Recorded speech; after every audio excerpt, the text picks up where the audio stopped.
বাংলাদেশে প্রতিদিন ঘটে যাওয়া গুরুত্বপূর্ণ ঘটনা ও সাম্প্রতিক নানা তথ্য নিয়ে আলোচনা ও বিশ্লেষণে TBN24 নিউজ নেটওয়ার্কের নিয়মিত আয়োজন আলোচনায় বাংলাদেশ অনুষ্ঠানে দর্শক আপনাদের স্বাগত জানাচ্ছি। আমি আশফাক আহমেদ।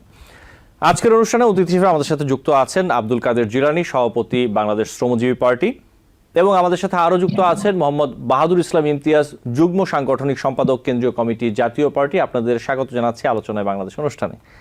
আপনাদের সাথে আলোচনা শুরু করার আগে কয়েকটি তথ্য আমি একটু তুলে ধরতে চাই। প্রথমে যে তথ্যটি তা হচ্ছে 16 জুলাই শহীদ দিবস পালনের সিদ্ধান্ত নিয়েছে উপদেষ্টা পরিষদ, আর 5 অগস্ট পালন করা হবে জুলাই গণঅভ্যুত্থান দিবস। অন্যদিকে 8 অগস্ট কোনো বিশেষ দিবস পালন করা হবে না। রবিবার উপদেষ্টা পরিষদ এমন সিদ্ধান্ত নিয়েছে। প্রধান উপদেষ্টার প্রেস সচিব শফিকুল আলম ফেসবুকে তার যে ভেরিফাইড অ্যাকাউন্ট সেখানে একটি পোস্ট করেছেন, সেখানে এই তথ্যগুলো জানিয়েছেন। এবং এর আগে অধ্যাপক ডক্টর মোহাম্মদ ইউনূসের নেতৃত্বে অন্তর্বর্তী সরকার গঠনের দিনটিকে 8 অগস্ট নতুন বাংলাদেশ দিবস হিসেবে পালনের ঘোষণা দেয় সরকার। এছাড়া রংপুরে পুলিশের গুলিতে আবু সাইদ নিহত হওয়ার দিন 16 জুলাইকে শহীদ আবু সাইদ দিবস এবং 5 অগস্টকে জুলাই গণঅভ্যুত্থান দিবস ঘোষণা করা হয়। তবে উপদেষ্টা পরিষদের বৈঠকে আগের যে সিদ্ধান্ত তা পরিবর্তন করা হয়েছে। জুলাই সনদ প্রকাশ নিয়ে শঙ্কা প্রকাশ করেছেন জাতীয় ঐকমত্য কমিশনের সহসভাপতি অধ্যাপক আলী রিয়াজ। রবিবার ঐকমত্য কমিশনের সঙ্গে রাজনৈতিক দলগুলোর 7ম দিনের বৈঠকের সূচনা বক্তব্যে তিনি এমন শঙ্কা প্রকাশ করেন। এ সময় অধ্যাপক আলী রিয়াজ বলেন, আমরা আশা করেছিলাম আবু সাইদের শাহাদাত বার্ষিকীতে সবাই মিলে জুলাই সনদে স্বাক্ষর করব, আদৌ সেটা হবে কিনা সে বিষয়ে শঙ্কা প্রকাশ করে তিনি বলেন, বাস্তবে সেটা কতটা সম্ভব হবে তা নির্ভর করছে রাজনৈতিক দলগুলোর উপর। আমরা খানিকটা শঙ্কিত। তিনি বলেন, রাজনৈতিক দলগুলোর সঙ্গে আলোচনার অগ্রগতি আশাব্যঞ্জক নয়। ভবিষ্যতে জনগণের আকাঙ্ক্ষার বিপরীতে কেউ যাতে সাংবিধানিক সংস্কার করতে না পারে তা নিশ্চিতের উপর গুরুত্ব আরোপ করে তিনি বলেন, জুলাই মাসের মধ্যে অবশ্যই প্রক্রিয়ার একটি পরিণতির দিকে যেতে হবে। আরেকটি তথ্য তা হচ্ছে জাতীয় রাজস্ব বোর্ডের 6 শীর্ষ কর্মকর্তার দুর্নীতির অনুসন্ধান করছে দুর্নীতি দমন কমিশন। রবিবার এক সংবাদ বিজ্ঞপ্তিতে এই তথ্য জানিয়েছে দুদকের উপপরিচালক ও জনসংযোগ কর্মকর্তা মোহাম্মদ আখতারুল ইসলাম। আখতারুল ইসলাম জানান, জাতীয় রাজস্ব বোর্ডের কিছু অসাধু সদস্য কর্মকর্তারা মোটা অঙ্কের ঘুষের বিনিময়ে করদাতাদের কর ফাঁকি দেওয়ার সুযোগ করে দিচ্ছেন। বিভিন্ন প্রতিষ্ঠানের মালিক ও জাতীয় রাজস্ব বোর্ডের কর্মকর্তারা নিজেরা লাভবান হওয়ার জন্য নির্ধারিত পরিমাণ কর আদায় না করে তাদের করের পরিমাণ কমিয়ে দিতেন বলে অভিযোগ রয়েছে দুদকের কাছে। তিনি বলেন, রাজস্ব কর্মকর্তাদের এমন দুর্নীতির কারণে প্রতি বছর সরকার বিপুল পরিমাণ রাজস্ব থেকে বঞ্চিত হয়। কিছু ক্ষেত্রে কর্মকর্তারা ঘুষ না পেয়ে কর ফাঁকি দেওয়ার মিথ্যা মামলা করে বিভিন্ন প্রতিষ্ঠানের মালিককে হয়রানি করেন বলেও অভিযোগ পাওয়া গেছে। আরেকটি তথ্য শেষ করি এটি দিয়ে, সেটি হচ্ছে যে কুমিল্লার মুরাদনগরে ধর্ষণের অভিযোগে করা মামলা তুলে নিতে চাচ্ছেন বাদী। তিনি পরিবারের সঙ্গে পরামর্শ না করেই মামলা করেছিলেন বলে গণমাধ্যমকে জানিয়েছেন। তবে মামলা তুলে নিতে বাদী পক্ষ থেকে থানায় কোনো অভিযোগ করা হয়নি বলে জানা গেছে। মুরাদনগর থানার ওসি জাহিদুর রহমান জানিয়েছেন, অভিযোগ নিয়ে গভীরভাবে তদন্ত করছেন তারা। ধর্ষণ ও ধর্ষণের ভিডিও করার অভিযোগ তুলে শুক্রবার রাতে মুরাদনগর থানায় মামলা করেন এক নারী। ওই নারীর দাবি, বৃহস্পতিবার রাতে তার বাবা মা বাড়িতে ছিলেন না। এ সময় ফজর আলী নামের একজন ঘরের দরজা ভেঙে প্রবেশ করে তাকে ধর্ষণ করেন। এই ছিল কিছু তথ্য। আমি আলোচনায় যেতে চাই। আব্দুল কাদের জিলানী, আপনার কাছে আসি শুরুতে। আমি একটু তুলে ধরি কুমিল্লার মুরাদনগরের ঘটনাটি। বলছিলাম এই ঘটনায় কয়েকজনকে গ্রেফতারও করা হয়েছে। আরও কয়েকটি ঘটনা একটু আমি তুলে ধরি। যখন এই মুরাদনগরের ঘটনা নিয়ে খুব আলোচনা চলছে, এদিকে চট্টগ্রামে 14 বছর বয়সী এক কিশোরীকে ধর্ষণের অভিযোগে এক যুবককে পিটুনি দিয়ে পুলিশের হাতে তুলে দিয়েছেন স্থানীয় লোকজন।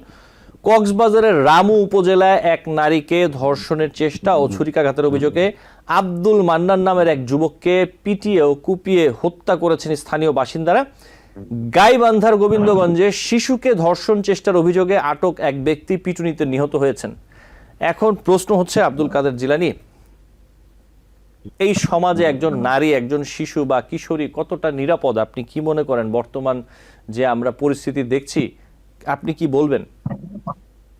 ধন্যবাদ। আসসালামু আলাইকুম ওয়া রাহমাতুল্লাহ।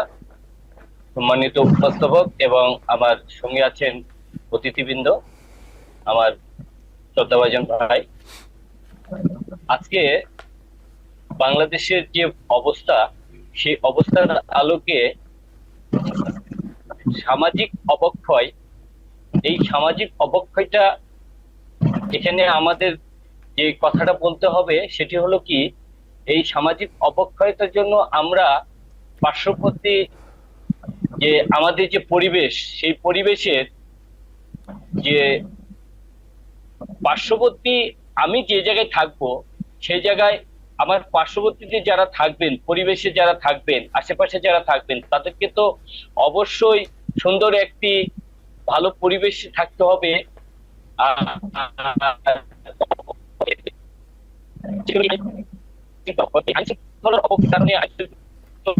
অবনতির কারণে এটি আমাদের বাংলাদেশে রাজনৈতিক পরিবর্তনের পরে আমরা যেটা দেখতে পাচ্ছি, ৫ আগস্টের পরে ইতিপূর্বে যারা দেশ পরিচালনা করছিলেন তাদের আমলে যে কাজগুলো হয়েছিল, এই ধর্ষণগুলো হয়েছিল বিভিন্ন ভাবে একটি রাজনৈতিক দলের ঘাড়ে চেপে দেওয়ার প্রবণতা ছিল।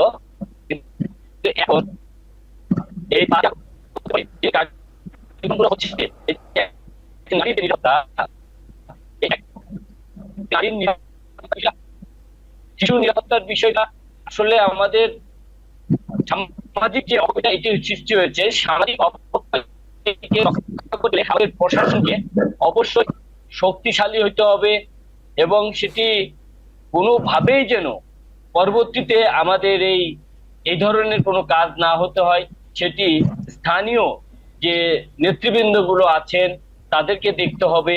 এবং দেশের এই ক্লান্তিকর মুহূর্তে আমি যেটি বলবো সেটি হলো কি, এই অবক্ষয় বা এই ধর্ষণ, নারী শিশুদেরকে যে যে যে পশুগুলা বা যে অমানুষগুলা ধর্ষণ করে, এই ধর্ষণকারীকে যদি বাংলাদেশে যে সংস্কারটা চলছে এই সংস্কারে কঠিনতম একটি বিচারের আওতায় আনা যায়, শক্ত একটি বিচারের ব্যবস্থা করে বর্তমান সরকার, তাহলে আমার মনে হয় এটা কিছুটা আমরা কমাতে সক্ষম হব।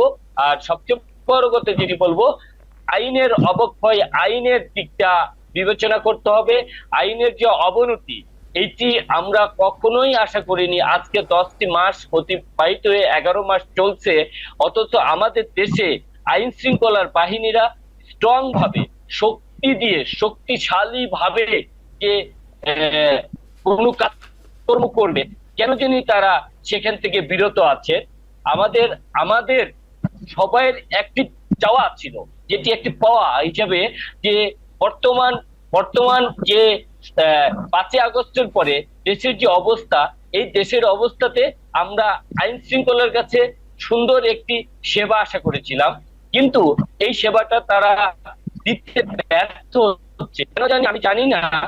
আমি বলতে চাই, আপনার মাধ্যমে প্রশাসনকে দৃষ্টি আকর্ষণ করতে চাই, সেটি হলো এই সরকারের, বর্তমান সরকারের কি ঢের প্রতিপন্ন করার জন্য বা বর্তমান সরকারকে কি ব্যর্থ সরকার করার জন্য এই আইন শৃঙ্খলা চুপ করে বসে আছে।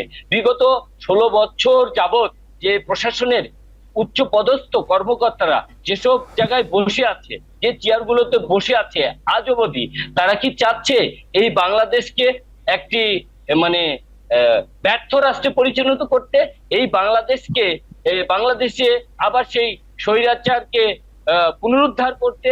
তা না হলে আজকে আইন শৃঙ্খলার বাহিনী কেন শক্ত হচ্ছে না, কেন শক্ত এবং কঠিন ভাবে এটি দমন করছে না? একজন নারী, একজন শিশু, আব্দুল কাদের জিলানী, আমি আসবো আবার আপনার কাছে, তাহলে আমাদের করতে হবে। জি, আপনাকে ধন্যবাদ। আমি আসবো আপনার কাছে। বাহাদুর ইসলাম ইমতিয়াজ, একই বিষয়ে আপনি কি বলবেন যদি একটু বলি, যে এই যে এটি একটি সামাজিক ব্যাধির মতো, আসলে এটি কিভাবে বন্ধ হবে? বর্তমান সরকারের কথা বলছিলেন আব্দুল কাদের জিলানী, একইভাবে যদি বলি যে বর্তমান যে সরকার রয়েছে এবং বিগত সময়েও যে বাংলাদেশে যে সরকারগুলো ছিল তারা আসলে নারীর নিরাপত্তার বিষয়টা কতটা গুরুত্ব দিয়ে কাজ করেছে বলে আপনার মনে হয় আজকে যে পরিস্থিতি দাঁড়িয়েছে? বাহাদুর ইসলাম ইমতিয়াজ। ধন্যবাদ। আজকে এই আলোচনা সভার TVN.24 চ্যানেলের কর্মকর্তা এবং পরিচালনা এবং কলা কৌশলীদের ধন্যবাদ। আমার সহ আলোচক উনি অনেক, আমি বুঝতে পারলাম যে প্রায় অভিজ্ঞ লোক ওনার ভালো আইডিয়া আছে। আসলে যে বিষয়টা প্রথমে আপনি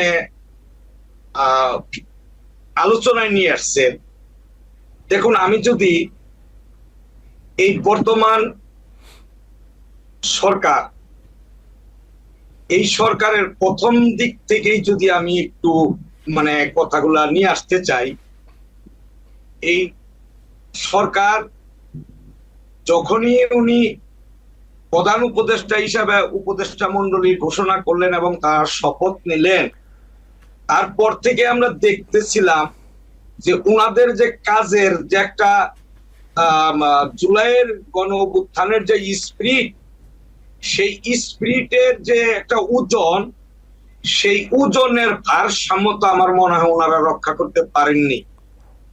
কারণ আমি ওই সময়ের একটা ঘটনাকে আমি উদাহরণস্বরূপ বলতে চাই। রাজশাহী বিশ্ববিদ্যালয়ের একজন শিক্ষককে ওনারা দিলেন, ঘোষণা দিলেন তাকে একটা পদক দিবেন, পরক্ষণে দেখা গেল আবার ওইটা উল্টো করলেন। রাষ্ট্রীয় পর্যায় থেকে, দায়িত্বশীল জায়গায় থেকে একটা ঘোষণা হয়ে যাওয়ার পর সেই ঘোষণাটাকে উল্টো করে নিয়ে আসার অর্থ এটাই কি দাঁড়ায় না যে তাকে অপমানিত করা?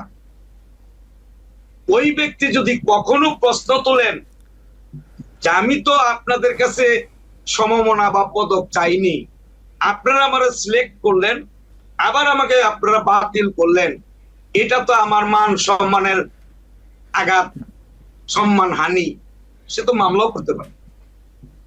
অর্থাৎ আমি এই কথাটা বলার উদ্দেশ্য এটাই, এই সরকার প্রথম থেকেই তারা কাল মাথা, অর্থাৎ কোথা থেকে শুরু করবেন, কোথায় শেষ করবেন, উনাদের কি এই, উনাদের কি ভীষণ, উনাদের এই বিষয়গুলা ওনারা আমার মনে হয় উনাদের জানা নাই। আমাদের মাননীয় প্রধান উপদেষ্টা উনি একজন আন্তর্জাতিক খ্যাতি সম্পন্ন ব্যক্তি, পাশাপাশি উনার যে পরিষদ, এই পরিষদের যারাই আছেন সবাই আন্তর্জাতিক মানের শিক্ষিত ব্যক্তি। কিন্তু একটা জিনিস, বাংলাদেশের মানুষ যেখানে এই গণঅভ্যুত্থানের আশা আকাঙ্ক্ষার প্রতিফলন হওয়ার কথা ছিল, মানুষের যে প্রত্যাশা ছিল, মানুষের যে একটা আশা আকাঙ্ক্ষা ছিল, সেই জিনিসটা প্রথমেই মানুষ তাদের কাছ থেকে হারিয়ে ফেলছে। মানুষ তাদের কাছ থেকে হারিয়ে ফেলছে, মানুষ তাদের কাছে বিশ্বাস পাচ্ছে না। কেননা কারণ হলো আগের যে সরকারটা ছিল, আওয়ামী লীগের সরকার ছিল, ওনারা একটা কথাই বলছেন যে বিগত সরকার দেশের পরিস্থিতি নাজুক করে রেখেছেন, সেটাকে ঠিক করার জন্য আমরা চেষ্টা করছি। কিন্তু আজকে 10 মাস হয়ে গেল, ওনারা কি চেষ্টা করছেন এটা দৃশ্যমান কিন্তু বাংলাদেশের মানুষ দেখে নাই। আজকে যে ঘটনাটার কথা আপনি বললেন, আজকের ঘটনা না, শুধু ওনারা ক্ষমতায় নেওয়ার পর থেকেই বিভিন্ন সোশ্যাল মিডিয়ায়, পত্র পত্রিকায়, টেলিভিশনে মানুষের কাছে একটাই আতঙ্ক, ধর্ষণ, খুন, মব, চাঁদাবাজি, সন্ত্রাসী, যে যেভাবে পারছে ঠিক সেইভাবেই কিন্তু দেশ চলছে, কিন্তু ওনারা কন্ট্রোল করতে ব্যর্থ, ওনারা রাষ্ট্র পরিচালনা করতে ব্যর্থ। আমি জানি না, আমার মনে হয় বর্তমান উপদেষ্টা পরিষদের যারাই আছেন ওনারা কিন্তু প্রত্যেকেরই একটা আইডেন্টিফাই আছে।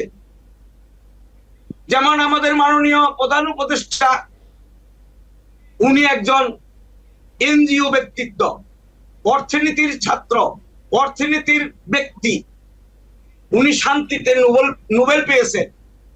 কিন্তু শান্তি বজায় রাখার জন্য যে কোন পদ্ধতি, এই পদ্ধতি কিন্তু ওনার জানা নাই। ওনার জানা আছে একটি এনজিও কিভাবে চালাইতে হয়। একটা এনজিও আর একটা দেশ অনেক বিরাট ব্যাপার। দেশ হলো সাগর, এনজিও হলো একটা সেক্টর, ছোট্ট একটা সেক্টর, ব্যবসার একটা সেক্টর, আর দেশটা একটা সাগর। এই সাগরের মধ্যে বর্তমান উপদেষ্টা পরিষদ, আমার মনে হয় একটা কথা আছে বাংলায় যে আমাদের গ্রাম অঞ্চলে বলে, কুয়ার ব্যাং সাগরে পড়লে যা হয়। আমার মনে হয় ওনারা কুয়ার ব্যাং সাগরে পড়ে গেছে, এখন হাবুডাবু কাটছে। ওনারা যে কি করবেন ওনারা কোনো কিছু বুঝতে পারতেছেন না। আজকে বাংলাদেশে জুলাই অভ্যুত্থানের পরে কেন আমরা এই কথা শুনবো কুমিল্লার মুরাদনগরে মেয়ে ধর্ষণ হয়েছে, চাঁদাবাজি হচ্ছে, দখলবাজি হচ্ছে। সরকার কি করে? আমরা দেখি, আমরা মিডিয়াতে দেখতে পাই স্পষ্ট ভাবে একটা লোক একটা মব করছে, একজন লোককে মারছে, বাট গ্রেপ্তার করার সময় দেখি কোথা থেকে কারা জানি গ্রেপ্তার করছে, তবু আবার কোর্টের থেকে ওটা জামিনে পেয়ে যাচ্ছে। আমি বর্তমান উপদেষ্টা, মাননীয় উপদেষ্টা, প্রধান উপদেষ্টা সহ উপদেষ্টা মন্ডলের কাছে আমি প্রশ্ন করতে চাই,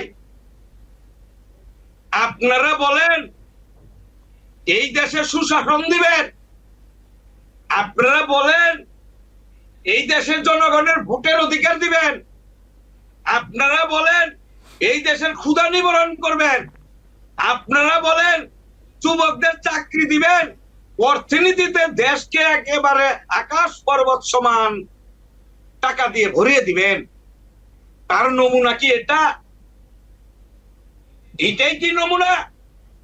ধর্ষণকে কি আপনারাই কি উৎসাহিত করছেন?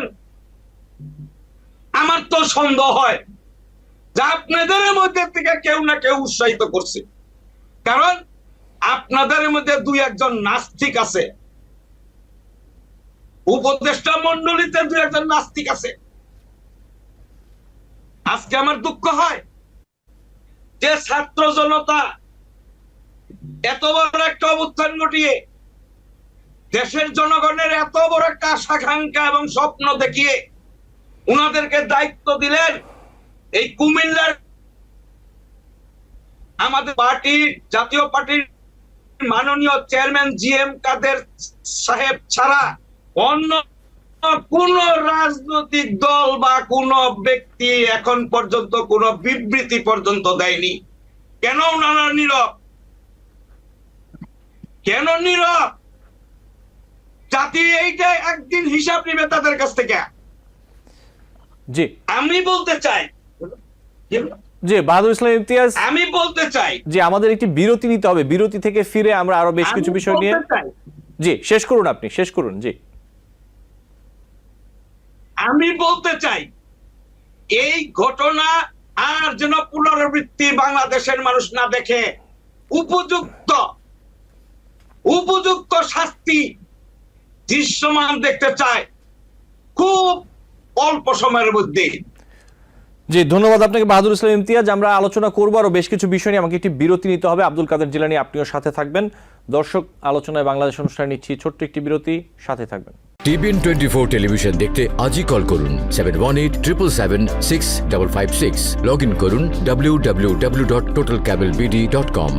দর্শক, আলোচনায় বাংলাদেশ অনুষ্ঠানে আপনাদের আবারও স্বাগত জানাচ্ছি। আমাদের সাথে আছেন দুজন অতিথি। বিরতির পর আমি একটু আব্দুল কাদের জিলানী আপনার কাছে আসি, যে বিষয়টি নিয়ে জুলাই সনদ প্রকাশ নিয়ে শঙ্কা প্রকাশ করেছেন জাতীয় ঐকমত্য কমিশনের সহসভাপতি অধ্যাপক আলী রিয়াজ। তিনি বলেছেন যে রাজনৈতিক দলগুলোর সঙ্গে আলোচনার অগ্রগতি আশাব্যঞ্জক নয়। আরেকটি জুলাই মাস আসতে যাচ্ছে, সংস্কার, ঐকমত্য, জুলাই সনদ, এই বিষয়গুলোর দিকে তাকিয়ে আছেন অনেকেই। রাজনৈতিক দলগুলোর সাথে আলোচনা চলছে বেশ অনেকদিন ধরেই, আমরা দেখতে পাচ্ছি। আপনি কি দেখতে পাচ্ছেন যে ঐকমত্য কত দূর, কতটা অগ্রগতি হলো? ধন্যবাদ। তো আমি যেটি বলবো সেটি হলো কি, সম্মানিত আলী রিয়াজ সাহেবকে এটি ভাবা উচিত ছিল দ্বিমত প্রকাশ কেন হবে, যে জুলাই গণ অভ্যুত্থান না হলে যে আমাদের ছাত্র জনতা, কৃষক, মেহনতি শ্রমজীবী মানুষদের প্রাণের বিনিময়ে এই জুলাই গণ অভ্যুত্থান হয়েছে। বিগত 16-17 বছরের যে অতিষ্ঠিত অত্যাচার নিপীড়ন হয়েছিল বাংলাদেশে, এই জুলাই গণ অভ্যুত্থানের বিনিময়ে সেটি আমরা নতুন একটি আলোজ্জ্বল বাংলাদেশ পেয়েছি, সুন্দর বাংলাদেশ পেয়েছি, এবং আমাদের স্বাধীন বাংলাদেশে স্বাধীনভাবে কথা বলার একটি রূপরেখা ফিরে পেয়েছি।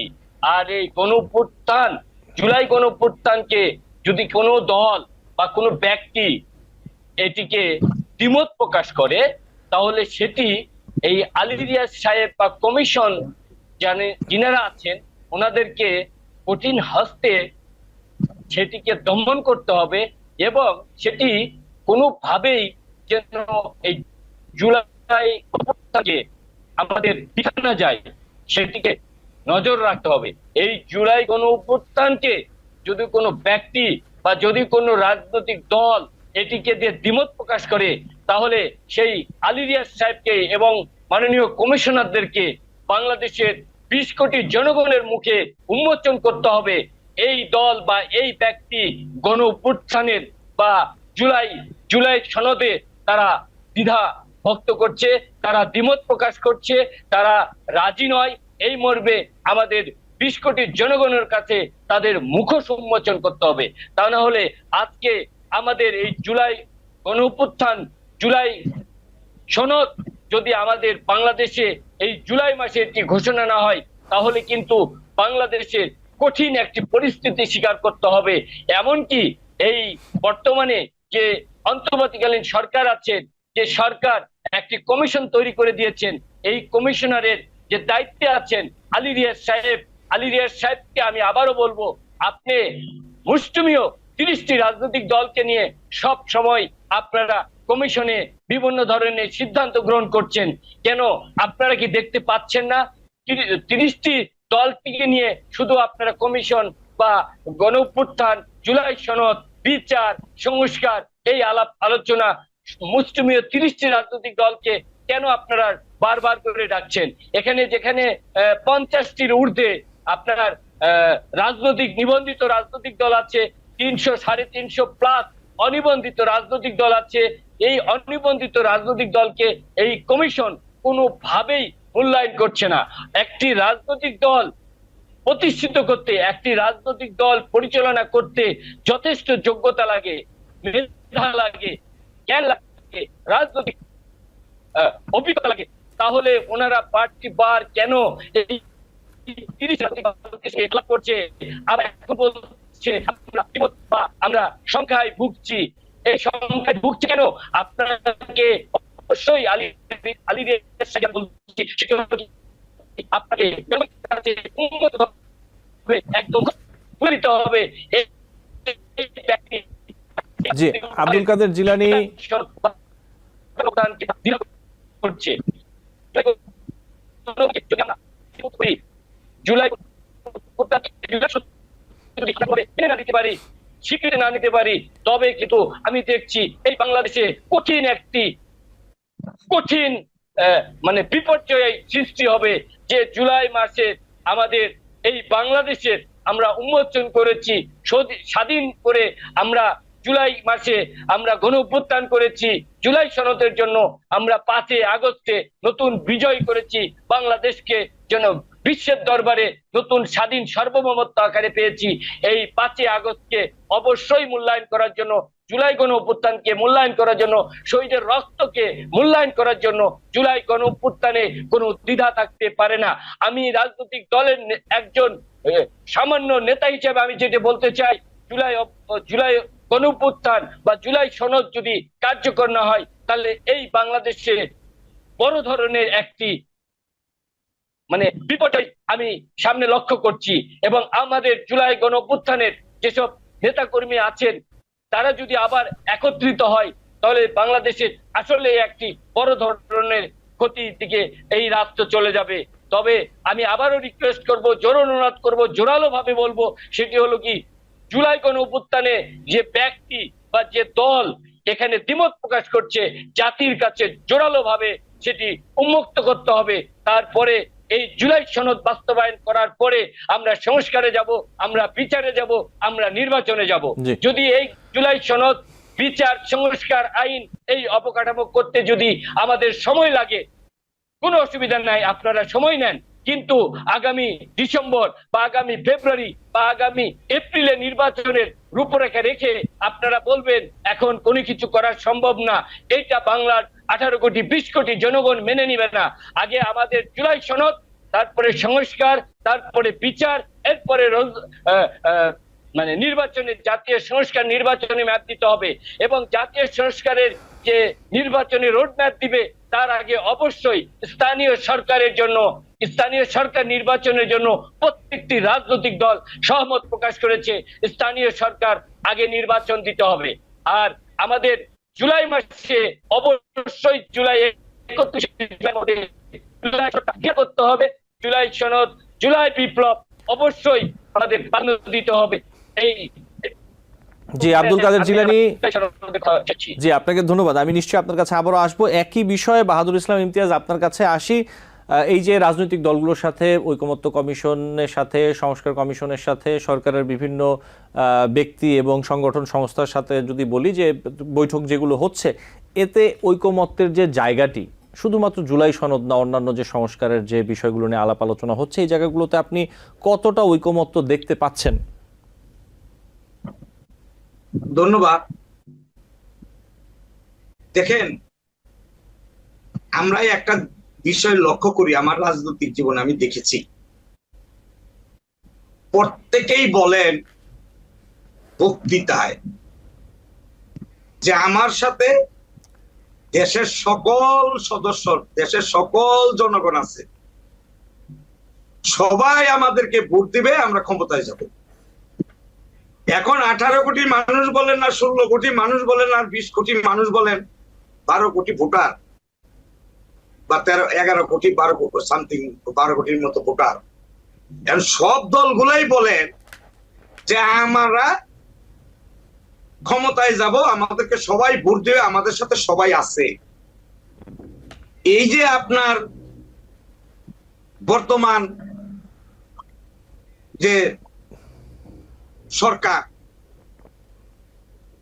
অন্তর্বর্তীকালীন সরকার, ওনারা বারবার একটা কথা বলেন যে জুলাই সনদ, জুলাই সনদ, ঐক্য, সংস্কার, এবং বারবার বলেন আমার সাথে আব্দুল কাদের জিলানী ভাই আছেন, উনিও একই কথা বললেন যে সমস্ত রাজনৈতিক দল একমত। কিন্তু আমি এই জায়গায় একটু আপনাকে মানে আমি আমার করব, মানে কথার একটু দ্বিমত পোষণ করব। সমস্ত রাজনৈতিক দল বলতে আপনি কাকে বুঝাচ্ছেন? আমি সমস্ত রাজনৈতিক দল বলতে যেটি বুঝাচ্ছি, এই নির্বাচন বা এই সংস্কার কমিশন যেটি তৈরি হয়েছে, এখানে 30টি রাজনৈতিক দলকে নিয়ে তারা বারবার কমিশন বৈঠক করছে। এই 30টি রাজনৈতিক দলের মধ্যে বাংলাদেশের যে আপনাদের নাঙ্গলের যে GM কাদের সাহেব, যে আপনার চেয়ারম্যান জাতীয় পার্টি, এই জাতীয় পার্টি যে সংস্কারে আছে বলে আমি জানি না, এখন পর্যন্ত আমি সংস্কার আলোচনায় জাতীয় পার্টি নেই আব্দুল কাদের জিলানী। জি, তাহলে জাতীয় পার্টি বাদে আমার কোশ্চেনটা শেষ করতে দেন। আমি আপনাকে বুঝতে পারছি, আমি কথা বোঝানোর জন্য বলছি, আমি কথাটাকে বোঝানোর জন্য, আপনাকে ছোট করার জন্য বা পেকি করার জন্য নয়। জি বলুন। এখন সবাই বলে, সব রাজনৈতিক দলেই বলে, আমি তো দেখি বিভিন্ন টেলিভিশনে, বিভিন্ন মিটিং এ, বিভিন্ন সভায় শুধু বলে যে বাংলাদেশের সমস্ত রাজনৈতিক দল একমত পোষণ করেছে, একত্রিত হয়েছে এই সংস্কারের বিষয়ে, এই জুলাইয়ের অবস্থানের বিষয়ে, কি বলে, জলের সংস্কার সনদের ব্যাপারে। কিন্তু আমরা জাতীয় পার্টি,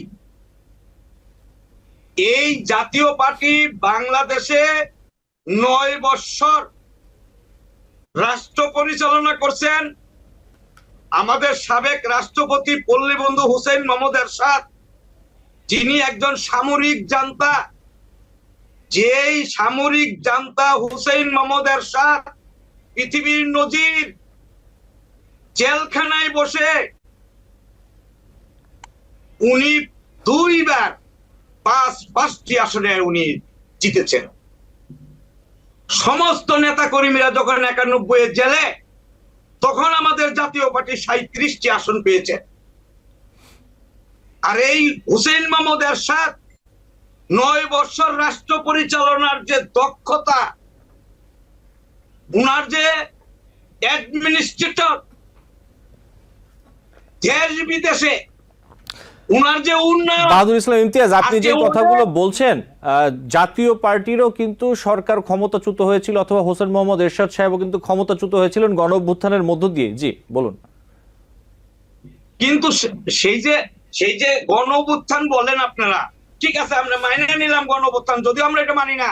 সেই দিনের গণঅভ্যুত্থানটা ছিল না, কিছু ছাত্ররা একটা আন্দোলন করছিল ঢাকা কেন্দ্রিক, কিন্তু আমাদের নেতা হুসেইন মোহাম্মদ এরশাদ বিনা রক্তপাতে আন্দোলনকে সম্মান জানিয়ে, দেশের মানুষের কথা চিন্তা ভাবনা করে উনি স্বইচ্ছায় কিন্তু পদত্যাগ করছেন। কিন্তু পদত্যাগ করছিলেন যে আশা নিয়ে,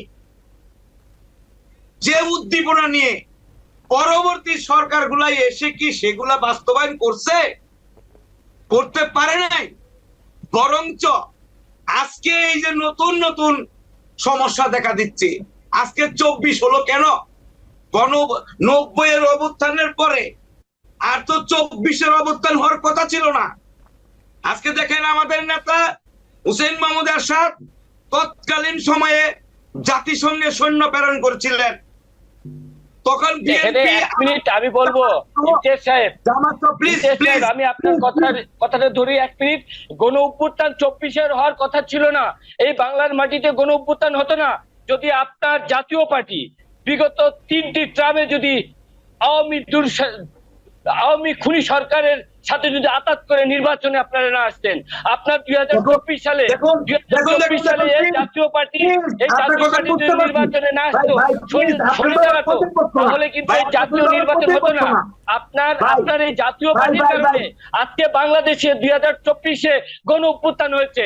জাতীয় পার্টি সাবেক খুনি হাসিনা, সাবেক সরকারগুলো চুরি করছে, আর আপনারা সেই চোরকে সাব্যস্ত করেছেন, সায় দিয়েছেন। আর এই বাংলাদেশে যত অপ্রীতিকর ঘটনা ঘটেছে আওয়ামী লীগ সরকারের আমলে, আপনার এই জাতীয় পার্টির কারণে আজকে এই অবস্থা। আব্দুল কাদের জিলানী, বাহাদুর ইসলাম ইমতিয়াজ, জি জি আব্দুল কাদের জিলানী, জি বাহাদুর ইসলাম বলুন। জি জি বলেন। জি হুসেইন মোহাম্মদ এরশাদ একজন সামরিক জান্তা, 9 বছর এককভাবে ক্ষমতা ব্যবহার করছেন, তাকে স্বৈরাচার বলছেন দেশে না। কিন্তু উনি যে সমস্ত কাজগুলা করছেন, দেশের উন্নয়ন গুলা করছেন, ওই সময় আমি এই যে বললাম, যে কথাটা বলতেছিলাম, যে সেনাবাহিনী যখন পাঠালেন তখন সমস্ত রাজনৈতিক দল হরতাল করেছে, অবরোধ করেছে। কেন করেছিলেন? কারণ হুসেইন মোহাম্মদ এরশাদ স্বৈরাচার। ভালো কথা করেছেন, কিন্তু আমার প্রশ্ন সে জায়গায় না। আমার প্রশ্ন হলো যে 24-এর গণ অভ্যুত্থান হলো, আপনি যে কথাটা বললেন যে আমরা স্বৈরাচারের সরকারকে স্বৈরাচারী হইতে আমরা সহযোগিতা করছি, নো। কেননা আমাদের হুসেইন মোহাম্মদ এরশাদের জাতীয় পার্টি 2008 সনে আমরা যখন আওয়ামী লীগের সাথে ঐক্য করছি, মহাজোট করছি, মহাজোট করার পর যখন সরকারে, তখনই কিন্তু আমাদের নেতা জোট ভেঙে আসছে এবং বলছে আমার মহাজোট লাগবে না, আমি মহাজোটে থাকবো না। মহাজোট থেকে কিন্তু চলে আসছে। এবং 2014 নির্বাচন আপনার মনে থাকার কথা, যেদিন হুসেইন মোহাম্মদ এরশাদের বাসায় তারানকু বললেন যে আপনি যদি নির্বাচনে না যান তাহলে দেশ জঙ্গিবাদ হয়ে যাবে। হুসেইন মোহাম্মদ এরশাদ বললেন যে জঙ্গিবাদ হলে আমি কি করব? দেশের মানুষ নির্বাচনে যেতে চায় না, তত্ত্বাবধায়ক সরকার ছাড়া কোন রাজনৈতিক দল যেতে চায় না।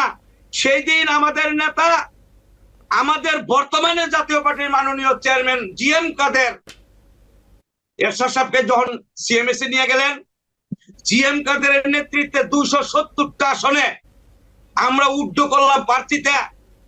বিএনপির মহাসচিব ওই দিন রাত্রে গুলশানের একটা বাড়িতে ডিজিএফআই এর সাথে এবং আওয়ামী লীগের তৎকালীন সাধারণ সম্পাদক সৈয়দ আশরাফের সাথে একটা মিটিং এ বসছিলেন।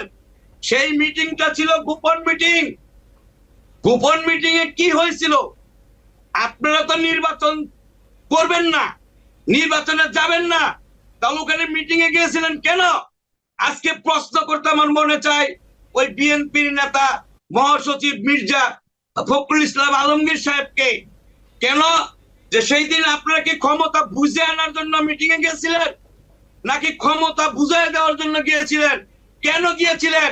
সেই মিটিং নিয়ে যদিও প্রশ্ন উঠছিল, কেউ বলছে এই মিটিং হয় নাই, কেউ বলছে হইছে, কেউ বলছে এইটা প্রকাশ করলো কে, সরকার বলছে বিরোধী দল বিএনপি, বিএনপি বলছে সরকার, বিদেশিরা বলছে এই গোপন মিটিং এর কোনো বৈধতা নাই।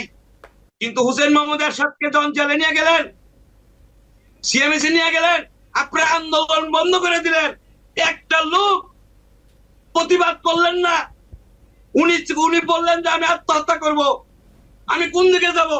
তার পাশে কেউ দাঁড়ালেন না, উনি আত্মহত্যা করতে চেয়েছেন। আর আজকে বলেন 14 নির্বাচন হুসেইন মোহাম্মদ এরশাদের দোষ।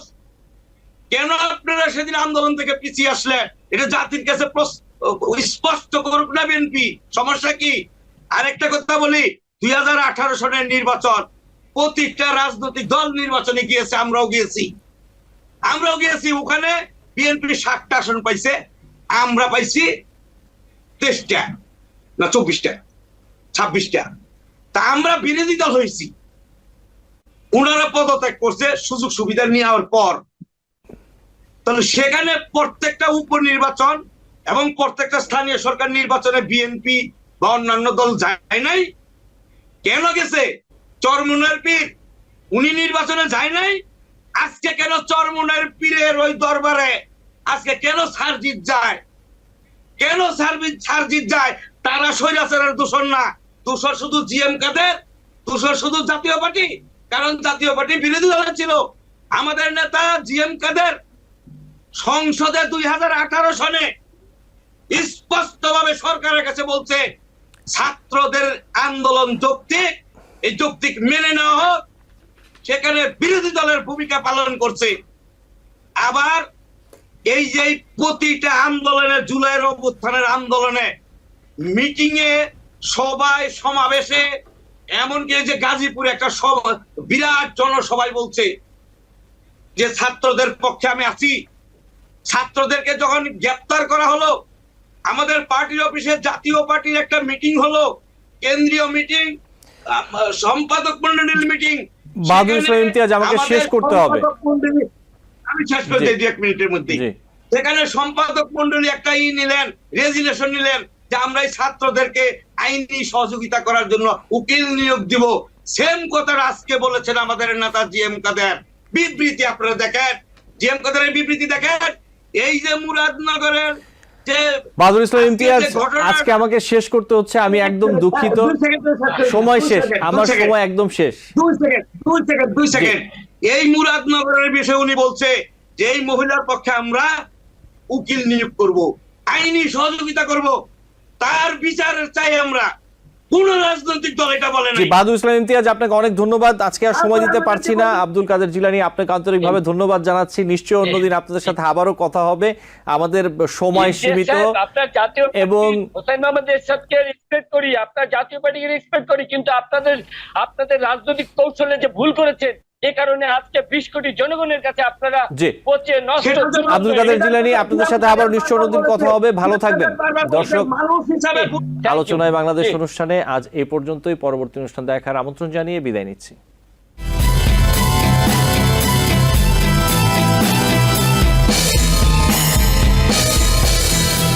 TBN 24 টেলিভিশন দেখতে আজই কল করুন 7187776556। লগ ইন করুন www.totalcablebd.com।